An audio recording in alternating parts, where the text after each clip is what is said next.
Alabama spring game post-game show. Oh my gosh, it is just so good to have football back on a Saturday, just to sit and binge watch college football on a Saturday. I got the Georgia game on the TV right now. Alabama, ESPN kicked me off of their stream. I had that game on the TV and I had the Georgia game on my computer, but there's go to the ESPN app.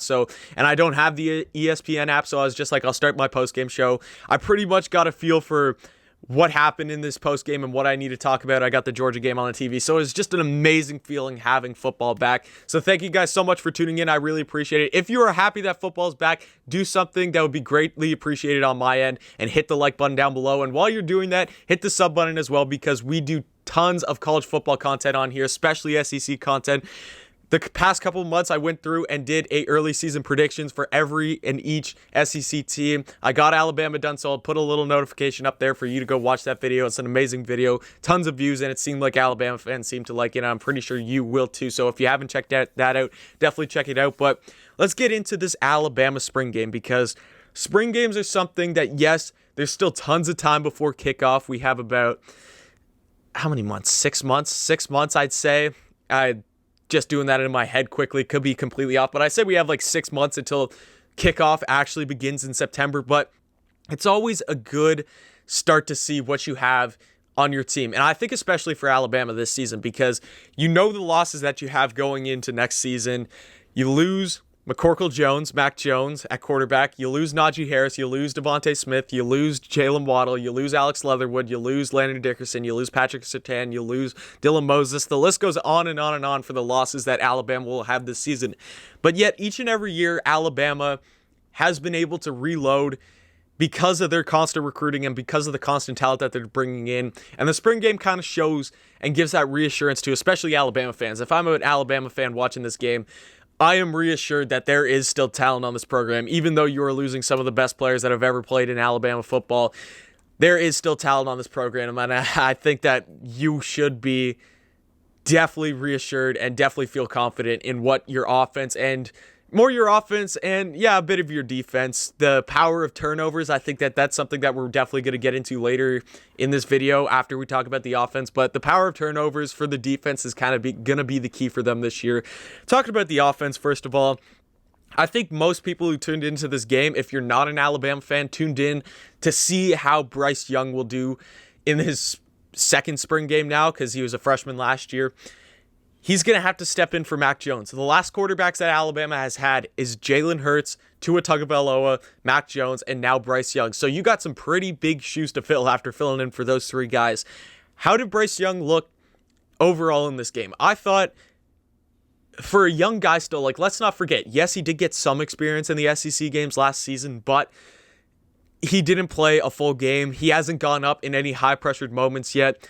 He's still going to make quote-unquote freshman mistakes at this point, especially in spring ball. And you saw some of those. I think one point of emphasis that really needs to be worked on for Bryce Young, one play style, is definitely going to be the screen passes, just looking before you throw.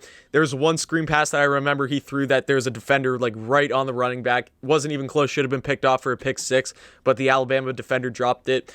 There's just a bunch of miscues on screen plays, and there was a couple throws that you should have just got rid of instead of trying to make a play, and he, I think, ended up for a sack. But I think throwing on the run for Bryce Young as a whole was very, very accurate in this game, especially downfield. You look at his throws to the outside and his throws down the middle of the field, 10 plus yards, very extremely accurate, which I'm looking at that. If any of you Alabama fans have the Georgia game on right now, or you had it on during the Alabama game, which I'm guessing a couple of you would have, because it's SEC Saturday, just love turning on any football, and you're going to be interested in what Georgia's doing.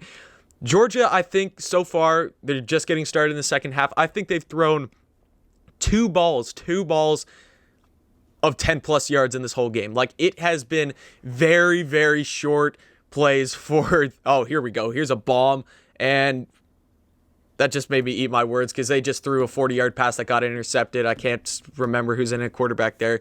But Georgia is playing very short, and that's costing them. You see their defense getting after their quarterback a ton. You just see plays going for 3 yards, which Alabama's success constantly the last couple seasons has been throwing downfield, your accuracy downfield, going for those big chunk plays, getting 15 plus yards, 20 plus yards. And I think you saw a good amount of those from Bryce Young and really all the quarterbacks that went in for Alabama in this game. You look at Tyson and you look at Barker too. The accuracy downfield and throwing downfield for Alabama in this game, very, very accurate and very good.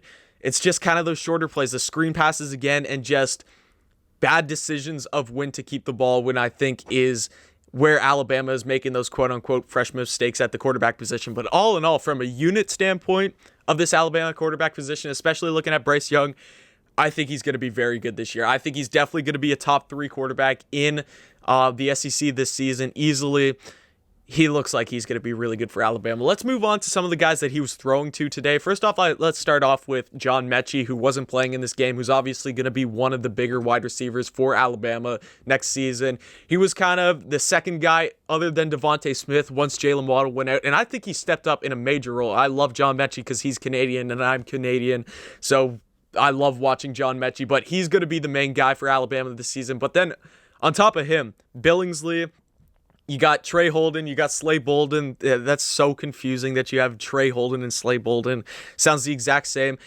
But the guy who I think stood out to everyone who watched this game, G. Hall, holy, you talk about the generational talent that Alabama loses every single season, and it leaves you kind of in that February and March state where you're like, how on earth is Alabama going to reload? Like, yes, they bring in a really good recruiting class, but you're losing Devontae Smith and Jalen Waddle at the wide receiver position. You can't just go and get those guys every single year. But then you just see guys like this. Hall had an unbelievable game. The ball skills that he was able to show, his work on the sidelines, unbelievable. And I think that even though he's a freshman, again, they said on the broadcast that he should be in his senior year of high school right now. He is going to be a real bright spot for this Alabama team in the coming years. I'm not saying that he's going to be the number 1 wide receiver this year, but going into the next coming years, you're going to see him a bit this season, but going into the next coming years for Alabama, he might be the number 1 guy, and it looks really, really promising for Alabama there. Running back position, obviously you have Brian Robinson out. I think as a whole, the running back position, they didn't do anything special, but they got the big, they are able to constantly rush it for like 5 yards, some for 10. Nothing too special there. I think the offensive line as a collective unit did decent this game. There were some points where the defensive line got after the quarterback and you forced them out, and the running backs, they had some decent pushes for the running backs in this game, but the offensive line as a whole, especially after losing Leatherwood, you lose Brown and you lose Dickerson. There's going to be some holes to be fixed, and as a whole, after losing all those guys, I think in this game they did a decent job. Now moving on to the defensive side of the ball, I want to talk about the secondary because I think the secondary is where you found multiple of the weaknesses for Alabama in this game. Just a lot of blown coverages, a lot of missed tackles for this Alabama secondary, and you start to see when you lose guys like Patrick Surtain, it hurts. It really stings because you had a lot of busted coverages, and you're going to be going up against offenses that I don't want to say, I think Alabama probably has the best offense in all of college football right now. I think that's a fair statement, but you're still going to be going up against offenses that are at the same caliber as Alabama. And if you miss tackles and if you blow coverages, it's going to be really, really hard to win ball games. But I think where this Alabama defense finds ways to win games, especially for their offense by getting the ball back into their hands, is just forcing turnovers. You're going to have drives where you have mistakes, where you allow the other team to go up the field easily. I think that's just the way that college football is trending now, where these offenses are just so high-powered that it all comes down to how many turnovers is your team being able to get in this game. And Alabama, let's not forget, their defense came up with a batted pass at the line. It was a fumble, and they returned it for a touchdown. I'm pretty sure that was Moody, if I check my notes here. Yeah, Jalen Moody TD with a batted pass by Braswell. And then you have Story getting the big interception on, I'm pretty sure that was Tyson. It was just an ill-advised throw. But again, getting those big turnovers like that. Alabama's defense, I don't think that they're good enough to hold teams to under 20 this season. But the good point is that you have a defense. I mean, you have an offense who's going to score a lot of points every game. And when you go up against those high-powered offenses, you're not going to be able to hold them to under 20. But how many turnovers are you going to be able to force? How many possessions are you going to be able to steal for your offense? And that's where the game's going to be won for this Alabama defense, getting turnovers. And in that game, yes, you have some blown coverages. Yes, you miss a lot of tackles. But when you're able to force turnovers, I think in today's age of college football, forcing turnovers is really, really important to how your team goes out and wins ball games. So all in all, this Alabama spring game, I think you saw tons of promise from Bryce Young. I think you saw tons of promise from guys in the wide receiver position.